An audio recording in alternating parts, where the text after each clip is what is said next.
Hey guys, welcome back to my channel, and today I'm going to show you how I made these two abstract mixed media pieces behind me here. I made them to get ready for an artisans market show that I do every November for a local gallery, and I used all kinds of different things. I did some collage, I did some painting, and some random mark making. So if you would like to see how these came into being, stick around and I will show you. So here I'm just starting by tearing apart some book pages that I had. I wasn't entirely sure where I wanted to go with this, but I did know that I wanted to have some printed text in the piece. So I am just randomly ripping strips and chunks. I am trying to keep them somewhat straight edged. For these pieces, that's what I had in mind. For future pieces, I'm sure I will just go in and tear them by hand and get the more organic edge. But from the beginning, I knew that that's what I would like to have going on with these particular pieces. Then I decided to use some of the hundreds of sheets of gel prints that I had from some of the previous videos. So what I did ahead of time was I kind of just went and sorted them through by like colors so that I could either just randomly grab something from a pile, or I could kind of know exactly where a particular a particular piece or print was if I chose to get that precise about it. But mostly I was just going in looking for either like colors or a certain value or a certain tone to kind of give the piece a little bit of continuity, because it's really important when you are making abstract art to keep in mind the basic principles of art. That's how you can tell a good piece of abstract art from a bad piece. And I think one of the things that makes it really stand out as a good piece of abstract art is when you take into consideration things like line and color and texture and flow, movement, balance, things like that.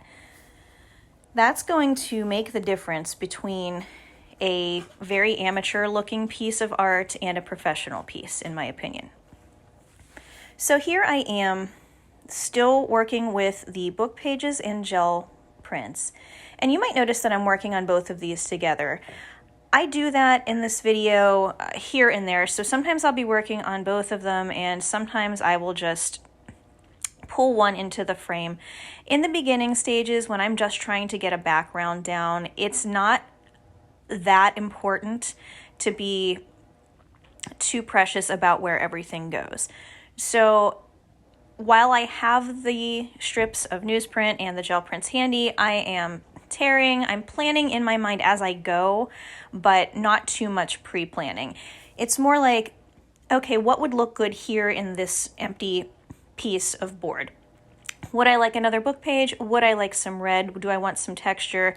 Grabbing, tearing, and gluing down. And what I'm using for the glue for this piece is actually just the matte medium that I was using in some of the other videos.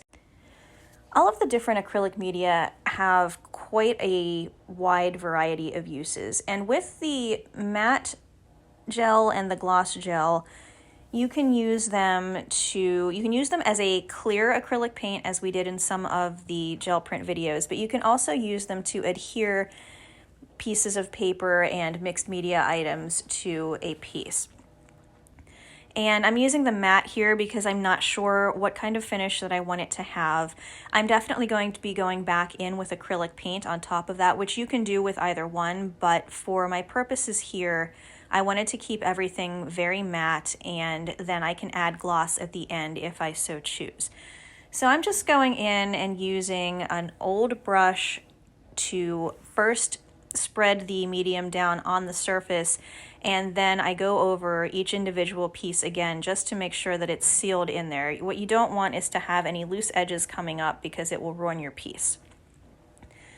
Then I'm taking my old Michael's gift card and just using it as basically a smoother, and making sure that I get all of the air bubbles out underneath, because again, that's going to be a point of weakness where the piece could fail in the future. If someone bumps up against it and you've got an air bubble, it could tear.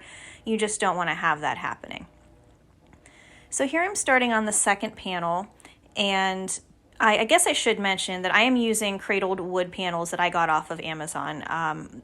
You can get these in most art stores. My local Michael's did not have them, although you could order them online.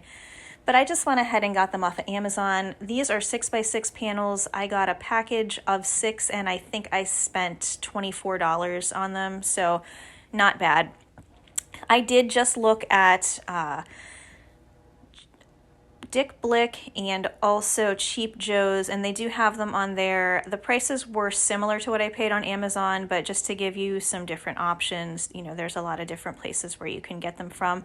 If you have a wood shop or someplace where you could do woodworking at home, and you're going to do a lot of these, it's going to be much more economical to build them yourself. Definitely an easy project. All you need is a saw, excuse me, and a miter box for the back corners. And honestly, you wouldn't even have to miter them. You could just cut them straight and glue them down that way. You can see in this piece, I am going for a little bit more of a variation in texture and color. Again, I do want to keep in mind the continuity of the piece, but it's also good to have a little bit of differentiation.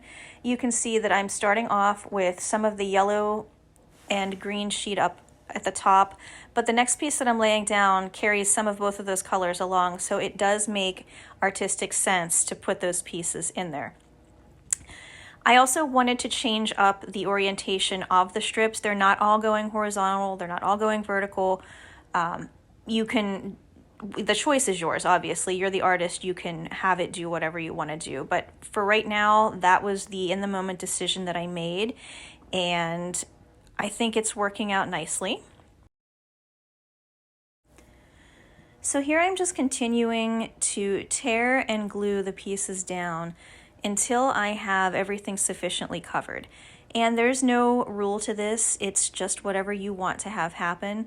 I could have left a lot more blank spaces. I could have actually gone in and started with acrylic paint first and then done the collage on top of that. I think I'm probably going to do that with the next batch that I do, just to change it up a little bit. Again, there are no real rules here, especially when you're doing intuitive art. It's what are you feeling in the moment while keeping in mind the foundational practices of art. So after I get all of the pieces glued down, I let everything dry for a couple of hours because you want to make sure that nothing is going to lift when you turn the piece over. And then I just went in with an X-Acto knife after I turned the piece over and trimmed up all of the edges to make a nice clean edge. The reason why I let the pieces go over the edge in the beginning was to make sure that everything was down. Once everything was trimmed, I turned the piece back over and decided to start in with some acrylic paint. And I'm using a variety of craft paints and tube acrylics, and just kind of looking again for like colors to keep the continuity. I put in some white to lighten up certain areas. I put in some black to darken up some areas. What I've done also is mixed some of the paints with some of the matte medium, and what that does is thins out slightly, but more importantly makes the paints translucent. So I'm still going to get the quality of color that I'm looking for in a certain area, but I'm going to be able to see some of the bits underneath poking through. And that for me is particularly important when there is a book page and I want to get some of the lettering to come through. Now, my goal is never to be able to read any of the text that's on any of my art. If that ever is the goal, it will be very obvious. That's another thing to keep in mind when you're doing different little tricks in your art. You want to make sure that what is on the canvas is intentional and you want that to be obvious. So you wouldn't want a message to be written there, but some of it is covered up if it's something that you want to be read. And I will get into this in some future pieces for ideas that I have. But getting back to the piece at hand, so I'm mixing in some of the matte medium with the colors so that I can get some of the textures from the gel prints to come through, and also enough of the text from the book pages to know what's there. I've also left little strips of the text completely open, and that's more from a design perspective. The lightness of the book page was really what I was going for there, but I also do like to have the text on there because it carries through and makes the piece make more sense to have the text in other places as well. So here I am just using the gift card just as a straight edge to work up against if I wanted to get hard edges, which I did in certain areas. And now I'm going in with some very diluted black so that I, again, can see the text underneath and I'm still able to see the texture from the gel prints. But I'm also using the thin side of the card to make lines to add some directionality to the piece. These lines serve two purposes. One, as I said, to give the piece some directionality, but also I use these types of lines in most of my work, so it is indicative of my own personal style. I like to have that carry through from piece to piece in some way so that the body of work has a continuity of its own and begins to make visual sense. This is very important if you are thinking about putting together a show. I think it's something that a lot of artists miss, and they want to try a bunch of different techniques and different styles, and there is absolutely nothing wrong with that. That's definitely something that you should do to grow as an artist. Challenge yourself, and it's a lot of fun, for one thing, just to try new things, and you learn something from each of them, which you can put into your work in the future. But something to keep in mind if you are going to be an exhibiting artist is that you want your body of work to flow. You want it to make sense as a whole being in and of itself. So that's why I use little things like certain quality of line.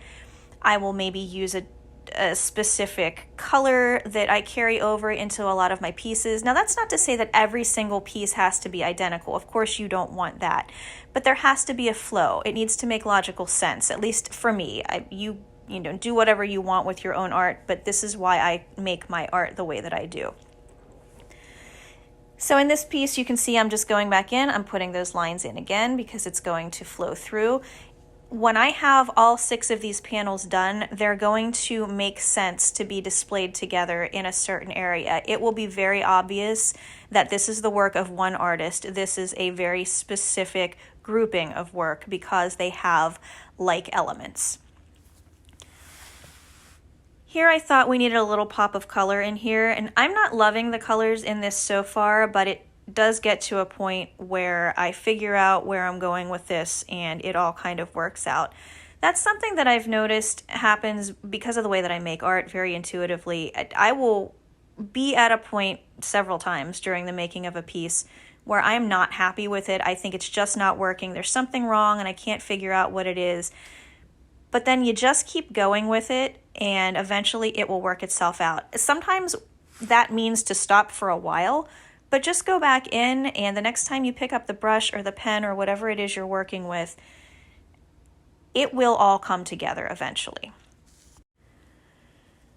So I'm doing a little bit of brush work, and as you can see there, I am just throwing little droplets of water on top of the wet paint, and that's just to get a different textural effect.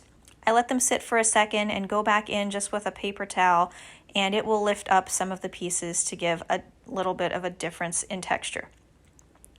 I'm also going in with the paper towel to make some hard edges, cleaning up some of the paint that I want to be in a specific area or that I don't want to be in a specific area. Paper towels make great painting tools. I use them quite often in my work. I'm just going back in now and adding some more detail with the card, some of the fine lines that I want to carry through. And I'm just getting this finished up, and in just a moment I will start to go in and do a little bit of work with some pens and also some collage. I've gathered some different mark making tools that I thought I might want to use with these 2 pieces. That can change at any point. I did pretty much stick to what I have here. I've got a bright pink and bright yellow and teal gel pen. I also have a white and a black Posca pen. If you haven't ever used those, they're really great and I recommend them. They are just acrylic paint markers and they work very similar to acrylic paint.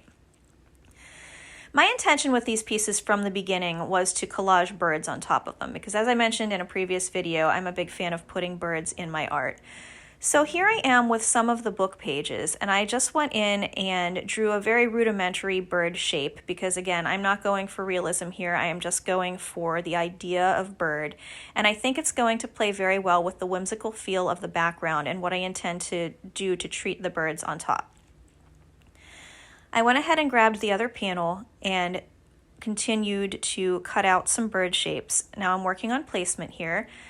Once I've nailed down the placement, I'm just going back in with my matte gel medium and getting everything glued down so that I can see what I have to work with for top treatment. Very important, again, make sure that you put the medium underneath as well as on top of the loose pieces of collage because you just want to make sure that that is anchored down very well. Taking your straight edge or your card and smoothing out any air bubbles and making sure that everything is as you want it. At this point, I'm going to be working on each of the individual panels one at a time so that I can pay more close attention to what's going on visually in each piece. So I'm taking the gel pen here and the Posca markers and just making some lines and dots anywhere that seems like it would make sense, whatever feels good in the moment for the piece. I want to lose a little bit of the text in the book pages that are the birds now, so I went in with a cream colored acrylic craft paint and I am just lightly going over it, mixing in a little bit of the gel medium so that the paint becomes translucent and you can still get the impression of the text underneath.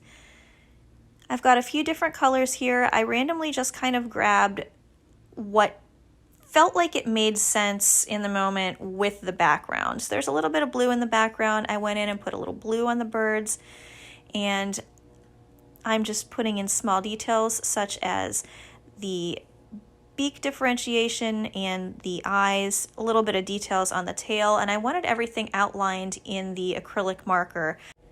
And the reason for that is just so that it stands out a little bit from the background. Some of the light color on the bird blended just a little too much with the light color in the background, but once I put that hard black line around the outline, it really gave it some definition. Here I am just going in with some bright pink gel pen and making little bird feet. I chose the pink for that because the background was both black and white in places, and I didn't really want to use either of those colors, but the pink stood out nicely against both. And so then to make it make a little more sense to use pink, I went in and tore some jelly print pages and made a little bit of just a little pink on the chest of each of the birds.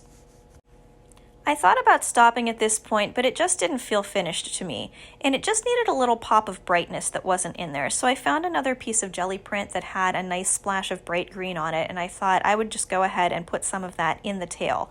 And I think that ended up working out nicely here. So I'm just gluing those pieces down now. I did it first on the larger bird and then on the small, and I think it really gave me the pop that I was looking for there.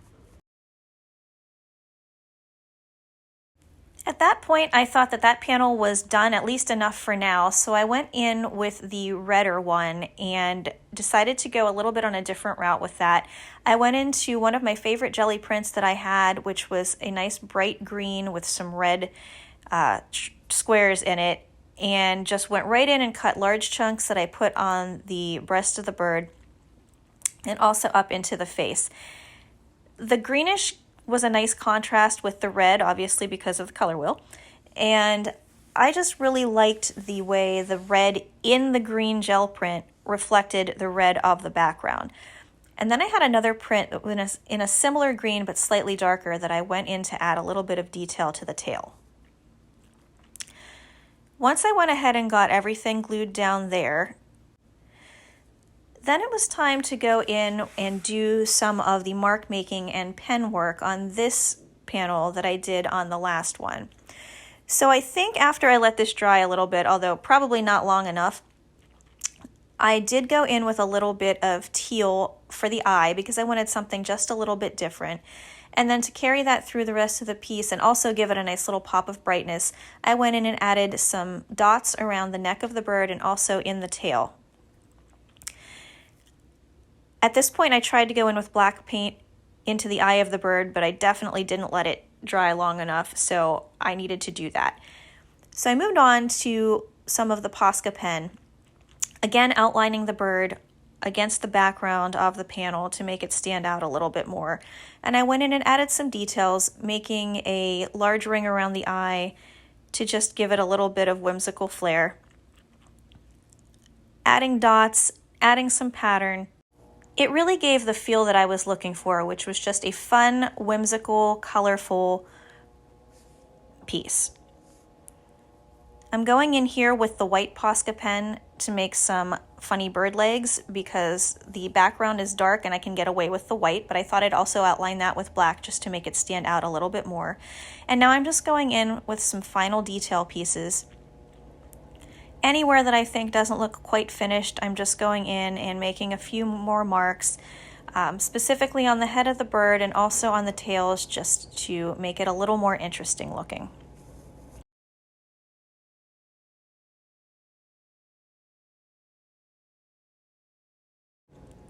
At this point, I am happy with the finished pieces, and the only thing left to do is to sign the work.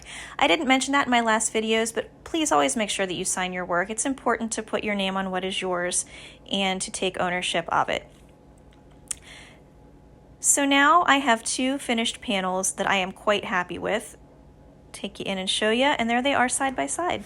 Those pieces were a lot of fun to make, and in my next video I'm going to be doing a few more to continue getting ready for the artisans market, and I hope you'll join me to see what I come up with. I'm going into these completely with no plan like I do most of my pieces, and kind of whatever happens happens, but I can say I'm really pleased with the way they turned out, and I can't wait to see how the next ones turn out as well.